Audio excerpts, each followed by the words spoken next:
my introduction. So Shelly Tiwari, I manage one of the things I manage is Center for Teaching Excellence activities, and this next year will be my 20th. 20 years.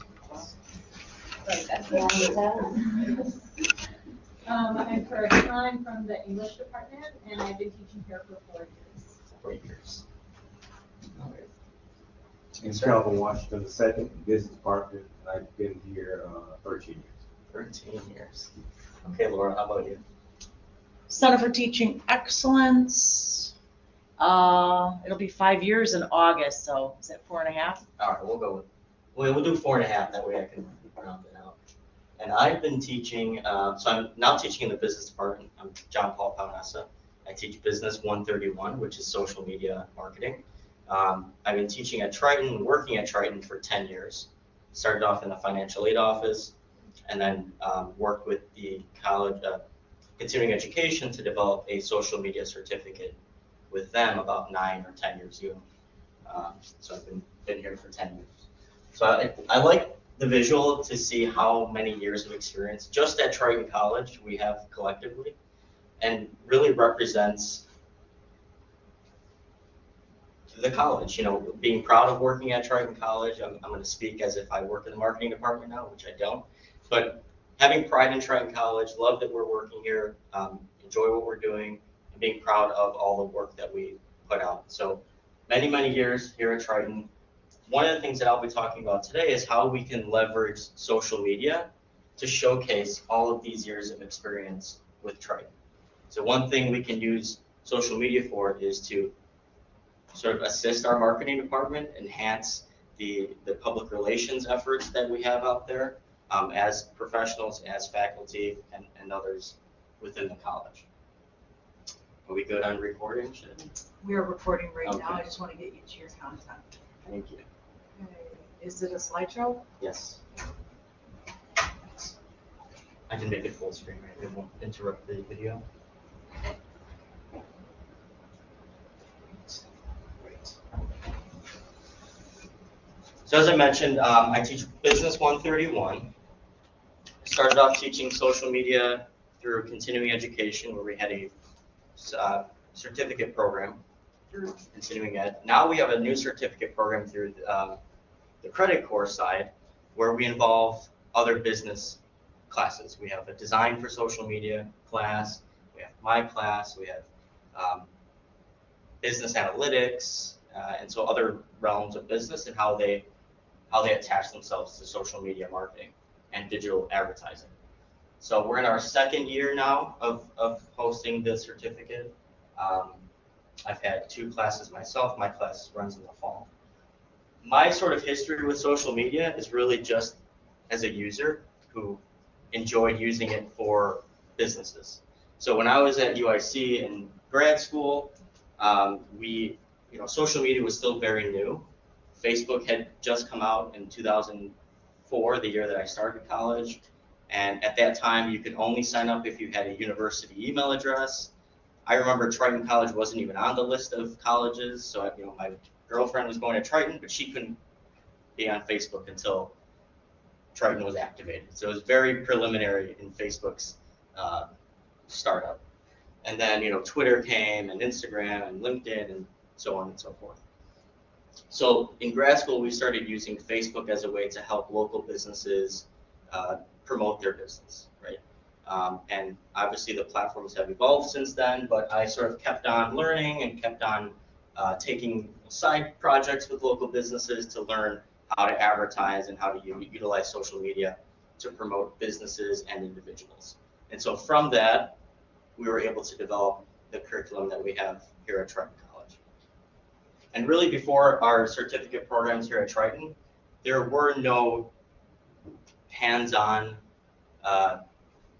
courses in the area that a business professional could take to learn about social media. So we're very proud of the work that we've done here.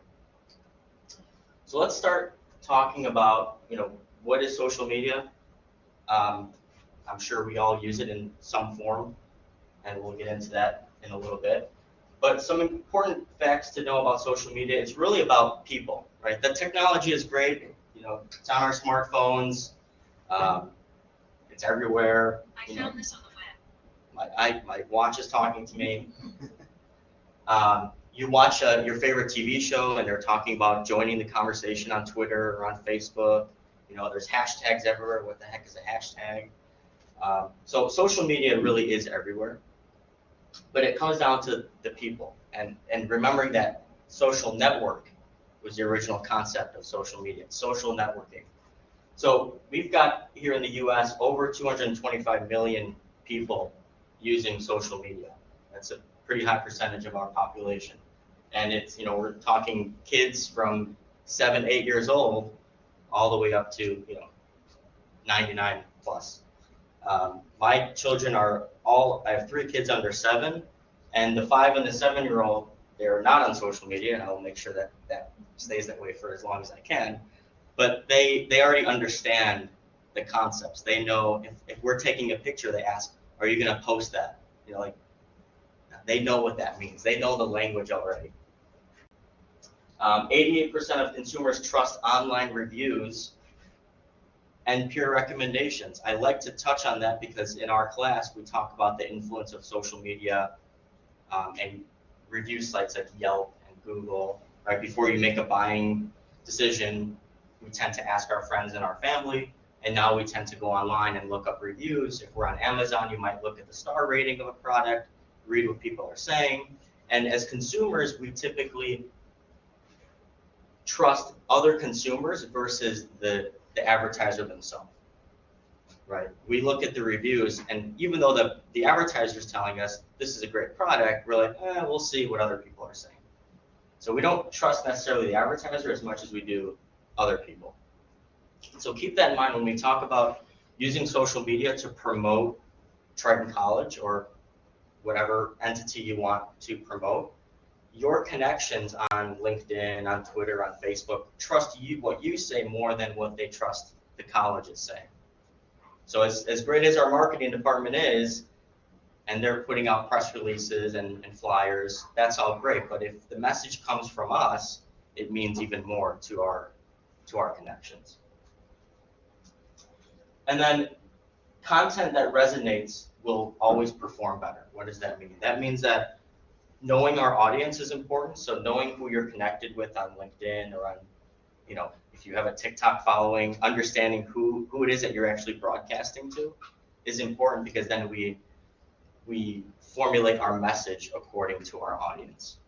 And so that's more related more to on the business side of it. But, you know, for me, for example, for LinkedIn, I have multiple audiences that I'm connected with. I'm connected to people in higher education, but then my day job is I'm a marketing manager for a manufacturing company, so I'm connected to a lot of other manufacturers, and so I have different audiences that I might want to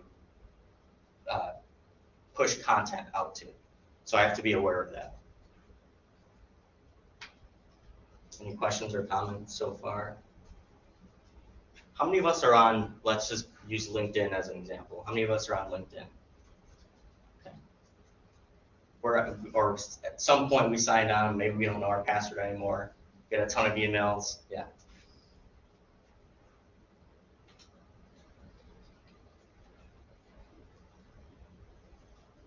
So the social media use over the years has really skyrocketed. I mean, if you look at 2008 and 2009 when LinkedIn and Twitter were really just starting. Since then, you know, now we're at least 2 years ago, we were up to 82% of the U.S. population using social media. And it doesn't mean we're using all social media, right? You mentioned your son is on TikTok. How old is he? 16. I'm willing to bet he's not on Facebook, or is he? He is a little bit, but he's very disgusted by it. It's so old school. It's old school. Yeah. Facebook is old school, right? Right. So we have people that might be only using TikTok or Instagram, or so it's a variety. It's a combination of all the platforms. Looking at the major platforms as far as the number of visits, Facebook is still number one. So as great as people might think TikTok is, or Instagram or Snapchat, as far as traffic and daily usage, Facebook is still the #1 social networking platform. And then after that, which is really interesting, you have YouTube. You might not think of that as a social media or social network, but it actually is. People are posting videos, sometimes of themselves or of their products. They're doing reviews, all kinds of videos, right? And there's a community around that video. Look at the comment section. People are commenting, they're having conversations, and you can follow other YouTubers, right? So there's a lot of networking and community happening right there on YouTube. Now a little side note. So YouTube is the #2 social network in terms of traffic. Search engines, the #1 search engine is Google, right? We all probably use Google. I'd be surprised if anyone uses Bing or Yahoo as their go-to search engine. But Google is the #1 search engine. YouTube is the #2 social network. Google owns YouTube. And so there's a lot, you can imagine the power that there is there with data collection. And that now I'm putting my consumer hat on, like, oh my gosh, all the information that Google collects and has that I'm willingly giving, right? Everything I search, everything I click on is being tracked. But so Google has a lot of influence over social media and search engines. Then you've got Instagram, TikTok, Snapchat, etc. Twitter is, and we'll get into each one specifically, but Twitter is interesting because Twitter gets a lot of web traffic, but not a lot of users are actually posting content on Twitter. So I have students that tell me they're on Twitter, but they never post anything. They just like to go on there, kind of follow their favorite accounts, follow the news, read what's happening, but they don't actually engage. So Twitter is not as much as an engaging platform as it is just people are using it to follow up on their favorite subjects. So they do get a tremendous amount of traffic. And over the last 6 years, politics has a lot to do with it, but there's been a large number of people going to Twitter for news and for opinions. At the same time, there's people that are turned off. Just like you mentioned with Facebook, there are people being turned off from these platforms because of the, if you want to call them conversations that are happening politically and with social issues that are happening. People are starting to question whether or not social media is something that we can trust for the news, for opinions, or do we need to look elsewhere? So businesses are also battling that. People getting turned off by certain platforms, and then as a business, you're starting to lose your audience and who you can reach out to.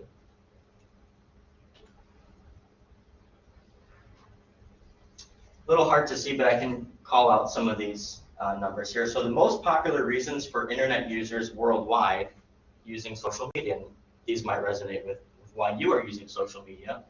The #1 reason is still, again, that networking, right? Keeping in touch with friends and family. How many of us are on Facebook? And does anyone have a public Facebook account, or is it pretty much just private? Or private, right? We just talked about this. I have 2 things. Yeah. So my personal one is not a public page, but I have a Mary Kay page. Right. So I'm a Mary Kay consultant, and I made it public so people can find me. Mm-hmm. Anyone else using Facebook for this reason, having both public and private? I have one for my class Mm-hmm. for like meetings and research and stuff, so that one's public, but Yeah. I have a personal one. So.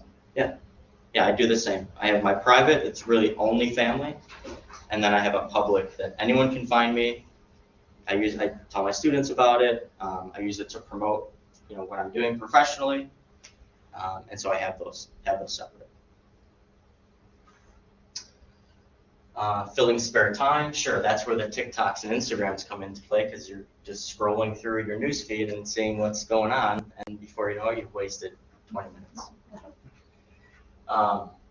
Reading the news, I guess social media has been really popular with news, right? Do we still watch the local news? I don't know. I guess depends on who you ask. I don't. I look on Twitter, and that's how I get my news. I hate to say it, but I get a lot of my news on Twitter, and then just, the news articles that come up on my smartphone.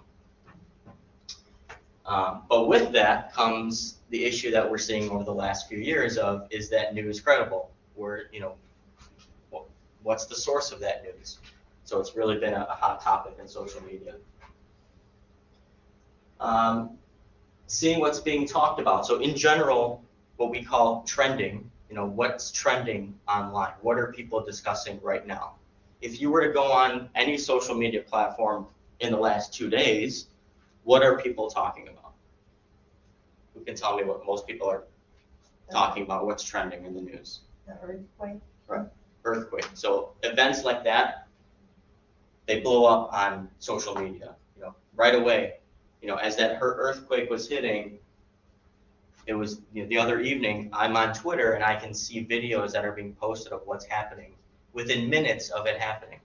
So never before could you get real-time information like that as just a consumer.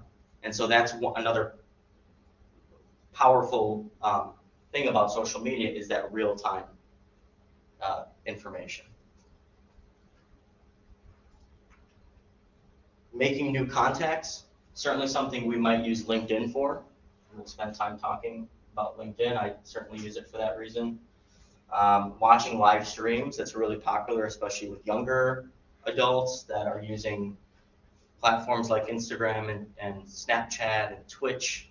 They have live videos. They might be selling products. They might just be having conversations, but they're doing it in a live format. Sports, TV, it's all, again, reasons why people might go online and have conversations through social media.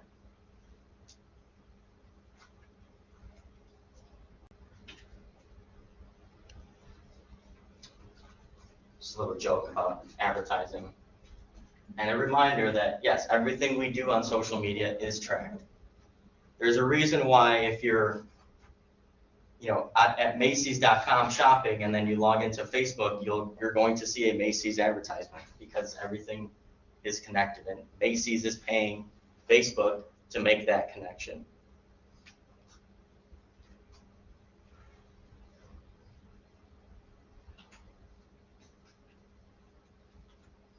All right, let's take a look at the major platforms.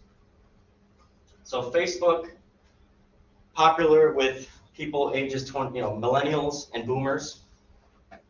The content that we see on Facebook, a lot of photos, a lot of links to websites. We're starting to see more live video happening on Facebook. For businesses really like it because they can advertise for a very low cost. So when you see advertisements coming up on your Facebook feed, those businesses are paying to show up for you because you've met some criteria. They might be targeting a specific demographic that you meet, and so that's why you're seeing their ads. It's also, for those of us that use it privately, for our family and our friends, it's a way to, continue relationships in one way or another. If you have family overseas that you might not get to talk to or see all the time, Facebook is great for keeping up with family events, and what's going on within your family or friends or people you may have gone to school with. Businesses are starting to shy away from Facebook, however, because what we call weak organic reach. From the business side, Facebook is making it more difficult for businesses to show their content to users. What they say is that, well, users don't want to see business stuff. They only want to see the stuff coming from their friends and family. What they really mean is, hey, it's time to pay up. If you want to get in front of people, you need to pay. So while it's still pretty cheap to advertise on Facebook, it's now almost the only way to get in front of people is to pay for advertising. But when we compare it to traditional advertising like magazines and newspapers and radio, it's still very, very cost effective. Then we've got YouTube, 18 to 25, 26 to 35. Does anyone use YouTube on a regular basis? Do you find yourself looking up YouTube videos? Would you like to share something that you've recently looked up that's appropriate for this? Definitely Yes. recipes, I look up a lot on YouTube. Mm-hmm. Recipes, yeah. If I'm teaching a certain subject, topic, like in business, I Yeah. try to look for a video. Yeah.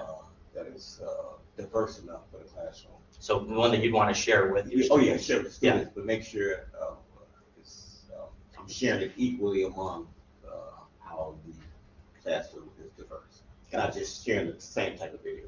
Right. From all males, right, kind of female, male, I specifically go out there and look for certain. Oh, you videos. specifically look for, Yes, got it, yes. okay, Like I told Bernie Madoff, this morning, being ethically, not ethically sound. Yeah. Make sure that I find the video, be very. got it. Okay. Is there another one? Any other? Yes, Becky? So yeah, I record my own videos for my classes, so I use YouTube and then share with my students. Mm-hmm. I also do the same as Calvin said, so I will find videos and then I will insert the link and ask students to comment about it Mm-hmm.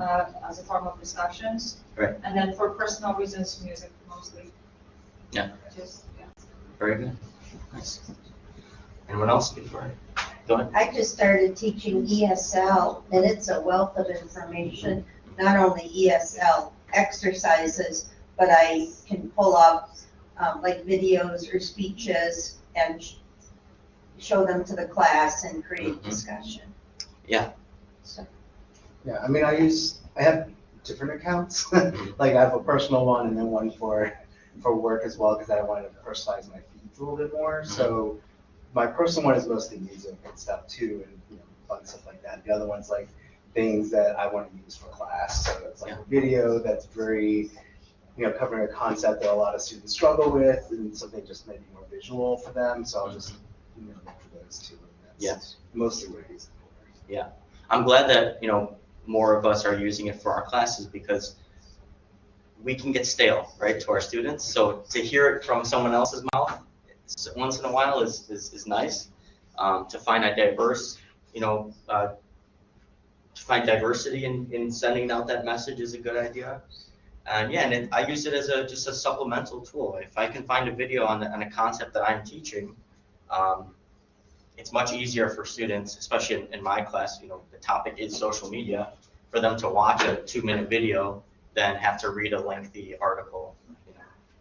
And I just care about the point getting across and them understanding the concept. So I'm totally fine with sharing the video.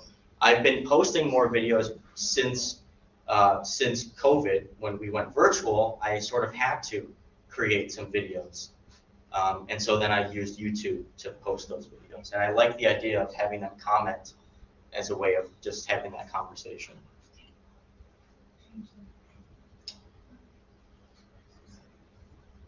So yeah, so a lot of, what we find on YouTube are the how-tos, the recipes, do I really understand this concept? Let me look it up on YouTube before I try to teach it to someone else. And you can find a lot of resources that way. Instagram, any of us on Instagram? Yeah, maybe half of us. So Instagram has really taken off in the last few years.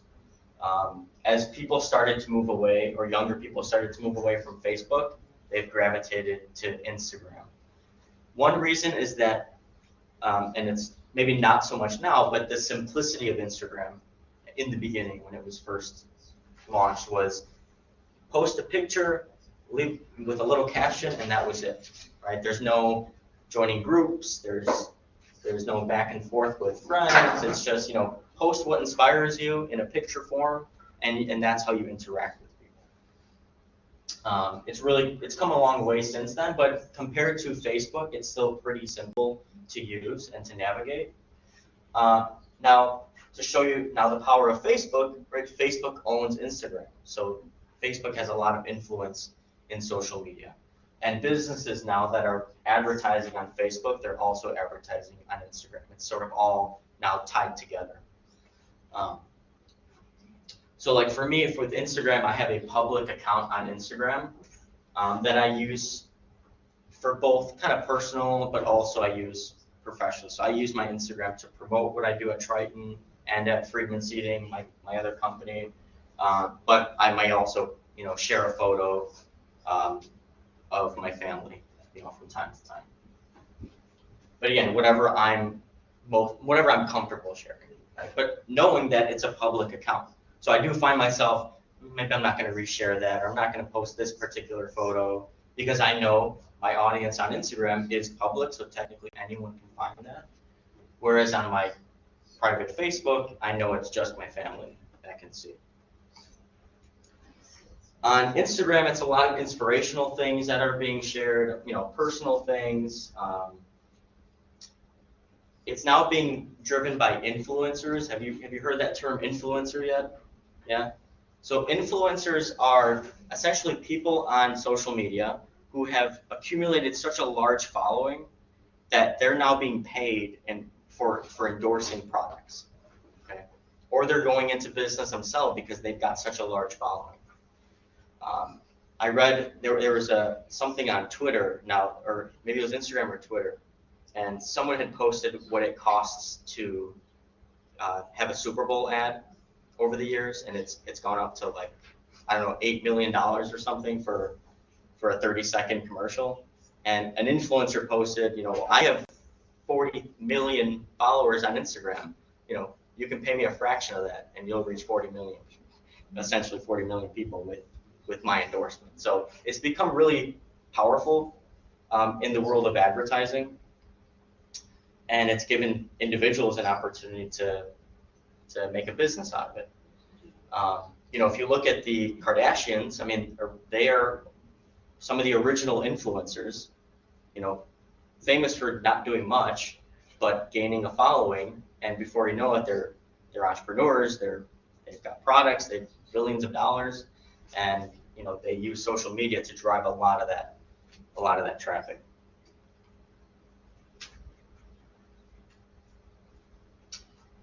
Twitter, millennials mainly using it for news and discussion, a lot of humor, a lot of back and forth conversations on Twitter. Again, over the last few years, it's been really saturated with political talk and opinions, so some people have been turned off from Twitter. Some businesses are actually using it, though, as an extension of their customer service. And I know for a fact that Triton College uses Twitter and other forms of social media to assist students who have questions about the college, who are looking to enroll. They can always contact Triton through a social media platform. I've used Twitter myself. If I know I can't get a hold of Xfinity or another utility that I have, or I don't want to wait on the phone, I can send them a message on Twitter, and when available, they'll get back to me, rather than me having to wait. Or if I have an issue with a product or a service, one way of really getting the answer you need is to contact that company on social media. One of the reasons it becomes so powerful in that way for consumers is because it's a public forum. I can go on Twitter and say, I'm not happy with the service I received at Triton College. And now I'm telling all of my followers that I'm not happy with this organization. So it's really on that organization then to respond and to try to solve that problem publicly, so that others can see, hey, we do care about their experience, but then they can also message privately with that individual. So social media has put a lot of power into the hands of the consumers. I think back to when I was in college and we had that website, ratemyprofessor.com. That's kind of where this all started. Now, it's not just Rate My Professor, it's all of these platforms where people can give a thumbs up or a thumbs down on their experience at school, or really with any business. LinkedIn, I saw most of us have LinkedIn.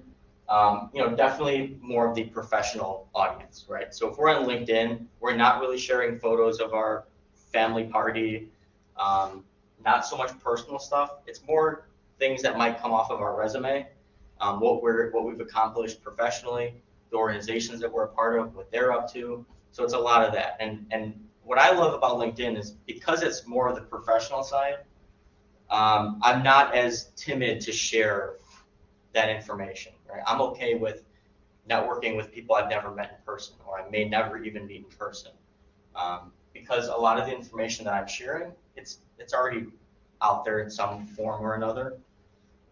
Or I'm using it to highlight the organizations that I'm affiliated with, whether it's my work, whether it's nonprofits that I might be affiliated with, charities, or other organizations that I want to help kind of shine some light on.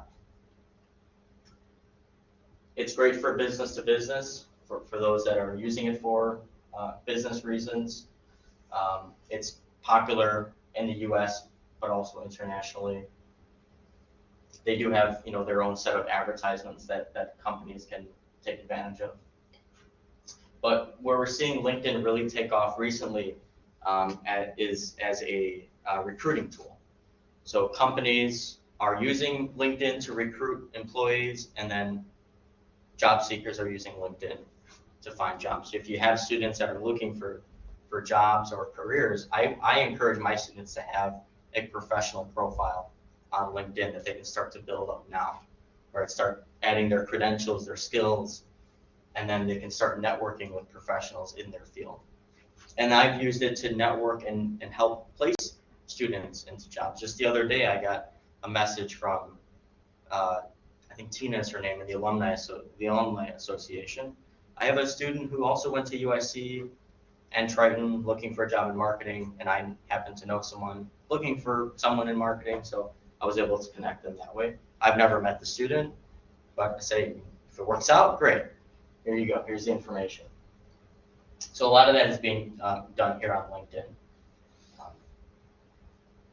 I also like LinkedIn because we're communicating with other professionals, and I was talking to Laura about this earlier. We don't know where our next opportunity might come from, to enhance our class, to enhance what the college is doing, or if we're using it to promote another organization that we're affiliated with.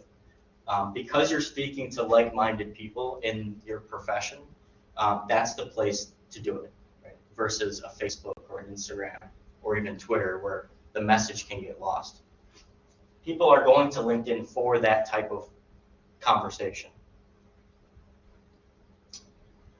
TikTok, heavy with ages, I can't believe I'm saying it, 10-year-olds to 19-year-olds.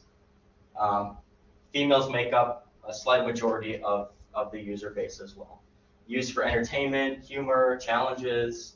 Again, there's that influencer marketing comes into play. People that gain such a large following on TikTok are now being paid to promote products. I started giving an example of my student who had over 100,000 followers on TikTok before taking my class. And he had already started making a business out of it. And it's kind of ridiculous because why he has such a large following is that he's found a niche sort of talent. And what he does is he chugs water or Gatorade or non-alcoholic drinks in a matter of like 2 gulps. So he'll take an entire thing of Gatorade and chug it in 2 or 3 gulps. And people think that's entertaining. And he's gained such a large following that now he has drink companies wanting him to endorse their products. We'll pay you X amount to post a video showing you drinking our product. And he has an agent now, and he's taken off. So he's using TikTok for that reason. Snapchat. Teenagers, millennials, using it to send messages, send videos and photos to each other. Yeah. Actually, just a real quick thing about TikTok. I was reading an article a little while ago that I guess now the newest, they were doing like asking people what their search engines were for research, and I guess now in terms of Gen Z, TikTok is the first choice for doing searches instead of like surpassing Google, right? Which is very sometimes concerning considering what some of the stuff on TikTok have. Right. But that's something I really have to keep in mind with my class as well, just with misinformation students might be getting from some of these social media things, and how they're using it as a way to search for maybe even just answering homework questions and stuff. Got it. So so similar to YouTube, there's a lot of how-to and a lot of instructional videos on TikTok.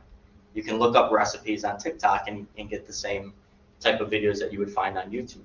But that brings up a good point. Social media is now being used as a search engine. You know, we're not going to libraries and looking up information. We're going to search engines. Now we're going to social media to look up concepts and students that want a visual to match to the concept they might be getting from TikTok. And so knowing that may require us to have some presence on these platforms so that we can understand what students might be searching for.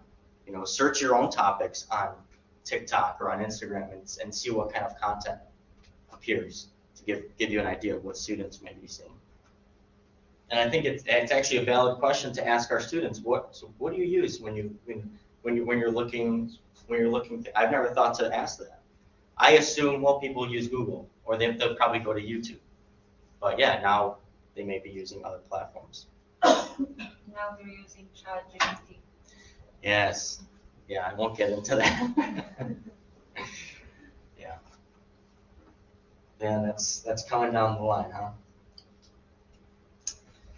So Snapchat started as almost like a text messaging platform where you would send a photo or a video to a friend or group of friends, and they can watch it, and then it would go away right away. And so that's still the concept.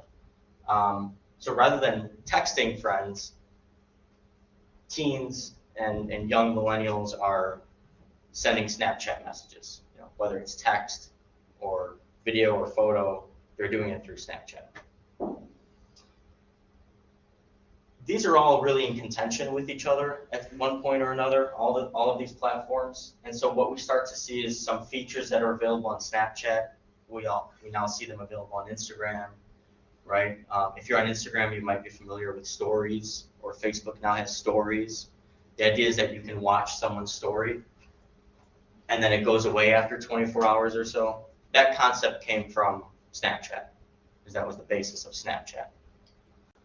If you're on Instagram or Facebook, you can see what they call Reels, which are like up to 60 seconds of video, fast moving, cuts and music and different fun things. That was taken directly from TikTok. TikTok starts to become popular, so Facebook needs to sort of copy what TikTok is doing and add it to their own platform. Most of these have now a live stream option where you can do live video, which I've tested out with my class and doing like a live presentation when we were at home during quarantine. We did it through our Facebook page. So you have that option on all of these platforms. So let me continue on. Time is running by. So we're also using social media in higher ed for a few reasons. One is recruitment. You know, Triton obviously uses social media to recruit new students, to get students to return the following semester. General student and alumni relations. I just gave the example of our own alumni office using LinkedIn to match former students with careers. Crisis communications. When a campus is closed, students aren't checking their email, but they are on Instagram and they're on TikTok. So it's now Triton has to be on those platforms in order to let students know that we're closed or that something else is happening on campus. And also fundraising. Many institutions use it as a way to promote the college, promote different departments as a way to generate income.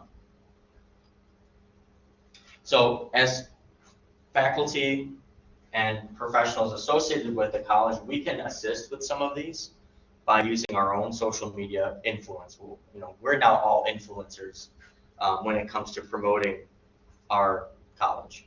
And so if we want to help bring better programs to Triton, if we want to help promote all the great things we're doing here, we can use our individual LinkedIn's, public Facebook, public Twitter, anything that we have as public, we can use as a way to reshare and connect what Triton's doing with our own audiences. And I have some examples of items that I've found on different social platforms. So for an example, and this is now a year old or so, our softball team advanced to the national championship, and so obviously something we take pride in. So on Facebook, Triton posted a picture of the team with a caption, and that's one way of driving that traffic and letting people know, on the field we're also, performing well. So they posted something like that. So when we see something like this and we want to broadcast that out to our own audiences, there's different options we have. Whether you're on Facebook or LinkedIn, you'll see a share, like a reshare button on the bottom right of that photo. We can reshare that information. Triton would love for all of us to be resharing all of the positive news that's coming out of the college. On TikTok, I found, that's next. Also on Facebook, or this may have been, this was also on Facebook. Not sure if it'll play. Just a video on our education cohort program. So Triton's using Facebook and social media both for education, advanced education programs, but also the athletics and everything else that's being accomplished on campus. This was on Twitter, getting ready for the summer semester, and Triton was doing a countdown. Every day they would post, 7 days to go, 6 days to go, 5 days to go. And that was one way of engaging people. And also reminding them, you've got to register before the semester starts. On TikTok, I went on TikTok and I just did a simple search for Triton College. And this is an activity you can do on any platform.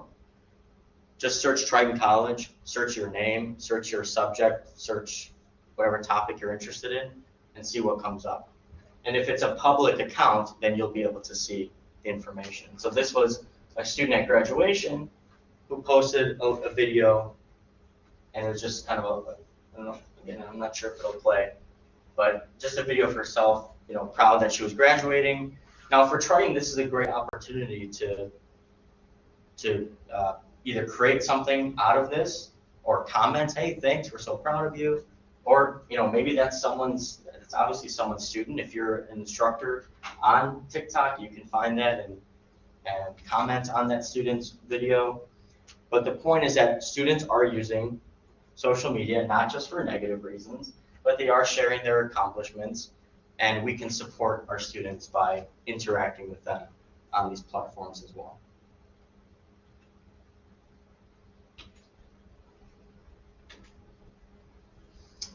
So when we talk about being what I call brand champions, or I guess you can use influencer, it's important to know that people are 16 times more likely to read a post from a personal connection than they are from the brand, from Triton College. So when we post positive news about Triton or our specific programs, it's going to reach more people than if Triton does it. Even if Triton has a larger following as an entity, there's less, as I mentioned, especially on Facebook, there's less reach from the business organizations than there are from individuals. So, and also we have the targeted audiences. If I'm on LinkedIn, I'm already connected to people, in education, students that I've connected with at Triton. So that's the audience that we really want to reach. Community members in the area. So by me posting something positive about Triton, it actually goes a longer way than Triton posting it. So keep that in mind. If you're looking to promote your program or your class and you want to help enrollment, consider taking on that marketing role and doing it for yourself and for your department. And again, we can use those tools. When we see something Triton has posted, we can click on share, click on comment, and leave our own sort of information there. Some examples.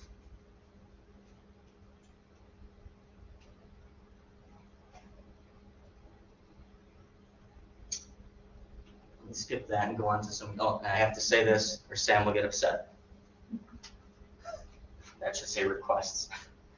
If you have marketing requests for like Triton's logo or anything brand related, or you'd like Triton to set up a page for you, you can go through the marketing department. Within the portal, if you go to Employee Resources, there's a marketing tab, and you can submit a marketing request. with them. You don't need permission to repost something that the Triton has posted or, promote your program or connect with students. We don't need the college's permission for that. But if you want to create something that's branded as Triton College, then I would say go through the proper channels for that. Here's an example of Katie Brullo from Continuing Ed, who just happened to be walking through the botanical gardens, took a few photos, and posted it on her LinkedIn page, and was just really promoting a different side of Triton that people may not know we have. And so she was taking pride in that side of the campus, and she put that on her LinkedIn. Antigone, Antigone, she's very active on LinkedIn, and she's always posting photos or just information about student success stories, what students are doing within her welding and engineering programs, which is, again, great for her professionally, showing that she's very active, great for her department, great for the college, as it shows that we're always working very hard within the community. And then I did another search. I just searched Triton College on, I believe that was LinkedIn as well. And again, I found a photo of this individual who had graduated, put a picture up with his family. He was very happy and proud of his, of his accomplishments. And because he had mentioned, there's Triton College in the caption of his photo, I was able to find that on LinkedIn. So from time to time, I'll search Triton College. I'll search, social media marketing, and I'll find posts like this that I may want to interact with. I might leave him a comment. Congratulations, Fernando. Great job. Happy to have you, as part of the Triton community.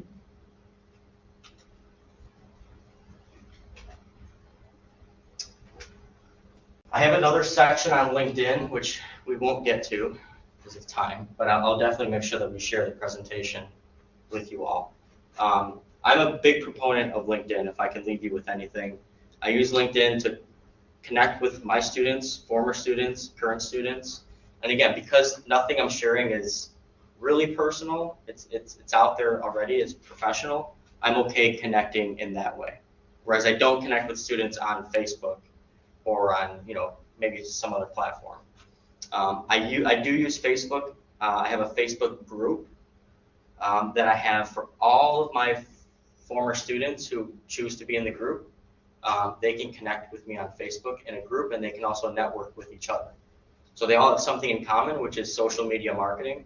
So I allow them to connect with each other, post what they're up to. If someone might be looking for a job, someone's looking to hire, someone's looking for advice, I actually give them that platform to stay in touch. So it's something to consider, if you're comfortable with that. And that's about it. Any questions? I'd love to, we have a few minutes if you want to share how you might be using social media or considering using social media. Happy to extend some advice or have a conversation about that. More YouTube, you're going to continue posting YouTube videos? Yes. Yeah, definitely. I just did one yesterday because I had an online student sending me an email that he was struggling with a particular part of homework, and he wanted some explanation. So I figured, rather than typing it, I just opened up that problem and I recorded short YouTube videos, posted. I always make it not public, but what's the other one? Unlisted, yes. So I only share the link with the students and they post it to the entire class. Yeah. So that's very efficient instead of just trying to explain it in words. Yeah. I use LinkedIn for the accounting club. So although I lost my password, so I haven't posted in a while, but any events we would have, I would post that because it really shows, not that I am the advisor of the club, but it really shows that the students are engaged. So if they somehow connect to it, it shows if they go somewhere else, transfer over, and they mention that they were part of a accounting club, And they were like, what do you do? And it's like, okay, these are the events that we have had. Yeah. So it helps them. Anyone else? Questions? Okay. Well, I encourage you not to be afraid of social media. Right, Laura? You got to use it. Use it. Get comfortable, and then decide how far you want to take it. But certainly, doing some exploring and seeing how students might be using it, asking students how they're using it is a great first step. Okay. Thank you. Thank you.